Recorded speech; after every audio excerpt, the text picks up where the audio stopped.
Hi friends, super Sunday cricket ವಿಶೇಷತೆಗಳ ಬಗ್ಗೆ ಹೇಳಬೇಕಂದ್ರೆ ಮೊದಲನೇದಾಗಿ ಭಾರತ ಆಗಸ್ಟ್ ತಿಂಗಳಲ್ಲಿ ಶ್ರೀಲಂಕಾ ಪ್ರವಾಸ ಕೈಗೊಳ್ಳಲಿದ್ದು ನಿಗದಿತಂತೆ 2 ಟೆಸ್ಟ್ ಆಡುತ್ತೆ. ಇನ್ನು 2 T20 ಎಕ್ಸ್ಟ್ರಾ ಏರ್ಪಾಡು ಮಾಡಿದ್ದಾರೆ. ಯಾಕಂದರೆ ಅಲ್ಲಿ ಹೋದ ವರ್ಷ ಸೈಕ್ಲೋನಲ್ಲಿ ಈ ಮನೆ ಮಠ ಕಳ್ಕೊಂಡವರಿಗೆ ಎಲ್ಲರಿಗೂ ದೇಣಿಗೆ ರೂಪದಲ್ಲಿ ನೀಡಲು ಭಾರತ BCCI ನಿರ್ಧಾರ ಮಾಡಿರುವುದನ್ನು ಇಡೀ ಜಗತ್ತಿನ ಕ್ರಿಕೆಟ್ ಕ್ರೀಡಾಭಿಮಾನಿಗಳು ಪ್ರೀತಿಯಿಂದ ಸ್ವಾಗತಿಸ್ತಾರೆ ಅನ್ನೋ ಒಂದು ಮಾತನ್ನು ಹೇಳ್ತಾ, ಈ ದಿನ 4ನೇ T20 ಮಹಿಳಾ ಪಂದ್ಯ ದಕ್ಷಿಣ ಆಫ್ರಿಕಾ ಮತ್ತು ನ್ಯೂಜಿಲೆಂಡ್ ವಿರುದ್ಧ ನಡೆದ ಪಂದ್ಯದಲ್ಲಿ ಹ್ಯಾಮಿಲ್ಟನ್ನಲ್ಲಿ ನಡೆದ ಪಂದ್ಯದಲ್ಲಿ ದಕ್ಷಿಣ ಆಫ್ರಿಕಾ ಮಹಿಳಾ ತಂಡ ಮೊದಲು ಬ್ಯಾಟಿಂಗ್ ಮಾಡಿ 159ಕ್ಕೆ 6 ವಿಕೆಟ್ ಕಳೆದುಕೊಳ್ತಾರೆ 20 ಓವರ್ಗಳಲ್ಲಿ.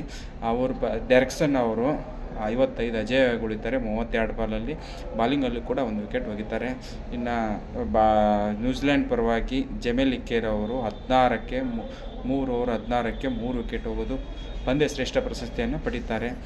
3-1 ಇನ್ನೂ ಒಂದು T20 ಪಂದ್ಯ ಬಾಕಿ ಇರುವಾಗಲೇ ನ್ಯೂಜಿಲೆಂಡ್ ಮಹಿಳಾ ತಂಡ ಸರಣಿ ವಿಜೇತರಾಗ್ತಾರೆ ಅಂತ ಹೇಳ್ತಾ, ಸೋಫಿ ಡಿವೈನ್ ಅವರು 34 ಬಾಲಲ್ಲಿ 64 ರನ್ನು, 6 4 4 ಸಿಕ್ಸು ಪಂದ್ಯ.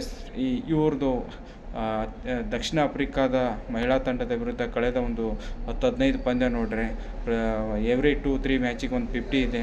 ಒಳ್ಳೆ ಪಾರ್ನಲ್ಲಿದ್ದಾರೆ ಅಂತ ಹೇಳ್ತಾ, ಪಂದ್ಯದ ಗೆಲುವಿನಲ್ಲಿ ಪ್ರಮುಖ ಪಾತ್ರ ವಹಿಸ್ತಾರೆ ಅಂತ ಹೇಳ್ತಾ, ಇವರು 1 ವಿಕೆಟ್ ಹೋಗಿದ್ದಾರೆ ಬಾಲಿಂಗಲ್ಲಿ. ಪಂದ್ಯ ಗೆಲುವಿಸಿ ಕೊಡುವಲ್ಲಿ ಪ್ರಮುಖ ಪಾತ್ರ ವಹಿಸ್ತಾರೆ ಅಂತ ಹೇಳ್ತಾ ಈ ದಿನದ ಕ್ರಿಕೆಟ್ ವಿಶೇಷತೆಯನ್ನು ಮುಗಿಸ್ತಾ ಇದ್ದೀನಿ. ಜೈ ಹಿಂದ್.